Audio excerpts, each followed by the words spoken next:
Hello everyone, my name is Preeti and welcome to my channel. आज का जो हमारा टॉपिक रहेगा वो है एटम्स एंड मॉलिक्यूल्स का पार्ट 2 रहेगा, जो कि क्लास 9 का चैप्टर नंबर 3 है। सो आइए हम स्टार्ट करते हैं। अभी तक अगर आपने पार्ट 1 वीडियो नहीं देखी है तो प्लीज़ सबसे पहले पार्ट 1 वीडियो देखिए, तभी आपको चीज़ें समझ में आएंगी। सो आइए हम स्टार्ट करते हैं। सो हमने लास्ट वीडियो में ये वाली टेबल पर हमने अपनी पार्ट 1 वीडियो स्टॉप की थी। सो हम इसके बारे में थोड़ा सा और एक्सप्लेन से पढ़ेंगे कि जो एलिमेंट्स हैं वो सिंबल कैसे फॉर्म में लिखा गया है, कैसे हम लिखते हैं इसको। सो आइए हम बात करते हैं नेम ऑफ एटम्स और एलिमेंट्स एंड देयर सिंबल। हम कैसे रिप्रेजेंट करते हैं एटम्स और एलिमेंट्स के उनके नाम को। एक IUPAC है, international union of pure and applied chemistry. उन्होंने अप्रूव किया है एलिमेंट्स के नाम को कि कैसे हमें राइट डाउन करना है उनके नेम को।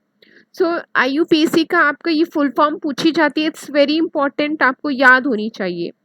The abbreviation use for lengthy names of elements. जो एब्रीविएशन है वो जो लेंदी एलिमेंट्स होते हैं उनके सिंबल्स को हम रिप्रेजेंट करते हैं उनके सिंबल से, ठीक है। The symbol of an element is form by writing only first letter और first letter followed by the second. मतलब कि आप अगर सिंबल को रिप्रेजेंट कर रहे हैं, सिंबल आप लिख रहे हैं, तो जो आपका एलिमेंट है उसका फर्स्ट लेटर लिखेंगे और फर्स्ट लेटर से जो आपका सेकेंड लेटर होगा उसी को फॉलो करेंगे। वाइल राइटिंग अ सिंबल, अगर आप सिंबल रिप्रेजेंट कर रहे हैं, सिंबल लिख रहे हैं, the first letter is always capital. हमेशा जो एलिमेंट का फर्स्ट लेटर होगा वो हमेशा कैपिटल लेटर में होगा। And the second is always smaller, और जो सेकेंड लेटर होगा वो हमेशा स्मॉल होगा। तो मैं आपको टेबल पर ले चलती हूँ दिखाने के लिए। जैसे कि मैंने एग्जाम्पल हम देख रहे हैं, एल्युमिनियम है फर्स्ट एलिमेंट, उसका देखिए फर्स्ट लेटर जो है ए है, उसको हमने सिंबल में कैपिटल लेटर में लिखा है, और जो एल है उसको हमने स्मॉल में लिखा है। आई देखते हैं दूसरा एग्जाम्पल, कॉपर है। हमने जो कॉपर का एलिमेंट है, जो फर्स्ट लेटर है उसको कैपिटल लेटर में लिखा है, और जो सेकंड है उसको यू है जो उसको स्मॉल लेटर में लिखा है। ओके, आई होप आपको समझ में आएगा और इट्स वेरी इंपॉर्टेंट। आइए अब बात करते हैं एटॉमिक मास की। What is atomic mass? Atomic mass is a total of A mass of electron, neutron, proton in an atom और इन अ ग्रुप ऑफ एटम। इसका मतलब है कि जो एटॉमिक मास उसे कहते हैं जो टोटल है, किसका टोटल मास है, इलेक्ट्रॉन, प्रोटॉन, न्यूट्रॉन का, इन सब का जो मास है उसको हम क्या कहेंगे? एटॉमिक मास कहेंगे। मास का मतलब ये होता है weight. Mass of atomic particles, atomic particles मतलब इलेक्ट्रॉन, न्यूट्रॉन, प्रोटॉन के जो पार्टिकल्स है इनका मास करेंगे तो वो क्या कहलाएगा? एटॉमिक मास कहलाएगा। The commonly expressed as per international agreement, international agreement के अकॉर्डिंग एटॉमिक मास को हम AMU से रिप्रेजेंट करते हैं, but according to latest IUPAC के अकॉर्डिंग हम इसको कैसे रिप्रेजेंट करते हैं? यू से रिप्रेजेंट करते हैं। तो आप भी जब भी एटॉमिक मास को आप लिखेंगे, राइट डाउन करेंगे, तो आप यू से रिप्रेजेंट करेंगे उसको। वन एटॉमिक मास, अगर आपसे पूछा जाता है कि वन एटॉमिक मास यूनिट क्या होता है, तो आप ये लिखेंगे, one atomic mass is a mass unit equal to exactly 1/12 mass of one atom of a carbon 12।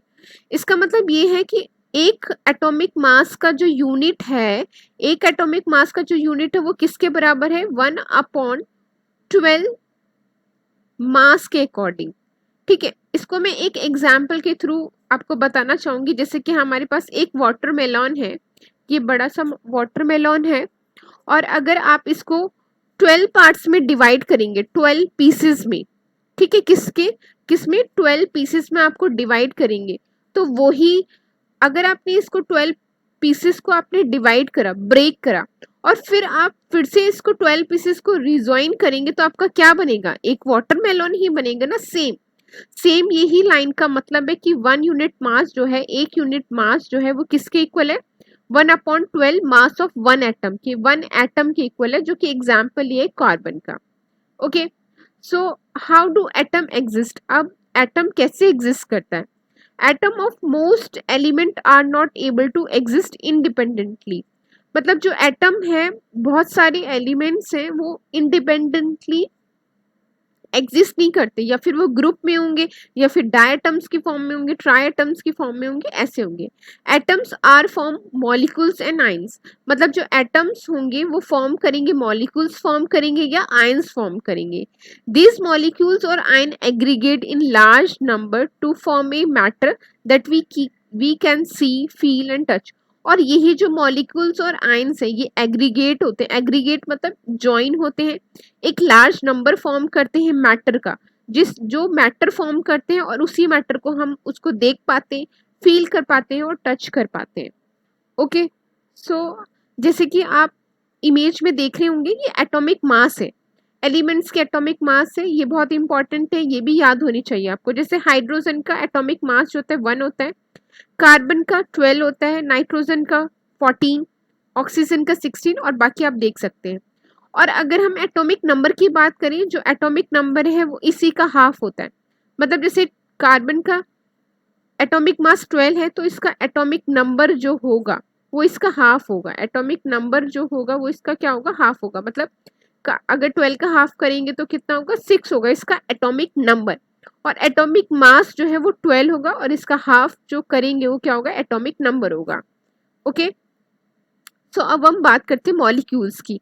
हमने बताया, तो मॉलिक्यूल्स होता क्या है, कि हमने ये बताया कि एटम जो है किस फॉर्म में एग्जिस्ट करते हैं, मॉलिक्यूल्स और आयंस की फॉर्म में एग्जिस्ट करते हैं। तो अब हम मॉलिक्यूल्स के बारे में पढ़ रहे हैं। एक ग्रुप ऑफ 2 और more than 2 atoms of the same or different elements that are chemically bonded together। इसका मतलब ये है कि एक ग्रुप ऑफ 2 और मोर एटम्स, मतलब एक से ज्यादा अगर एटम्स होंगे, अगर आप उनको ज्वाइन कर देते हैं, बॉन्ड बना देते हैं, to held by attractive force, और ये जो ज्वाइन होंगे, ये दोनों आपस में अगर ज्वाइन होंगे तो वो कौन सी फोर्स से ज्वाइन होंगे, कौन सी अट्रैक्ट, तो वो क्या होंगी, अट्रैक्टिव फोर्स से ये दोनों क्या हेल्ड करेंगे, ज्वाइन करेंगे, जिसको हम क्या कहते हैं, मॉलिक्यूल्स कहते हैं। जैसे example, 2 atoms of hydrogen, hydrogen के 2 atom and 1 atom of oxygen, और ऑक्सीजन का 1 एटम अगर आपस में रिएक्ट करेंगे तो आपको पता है क्या बनेगा, वाटर मिलेगा। वाटर मतलब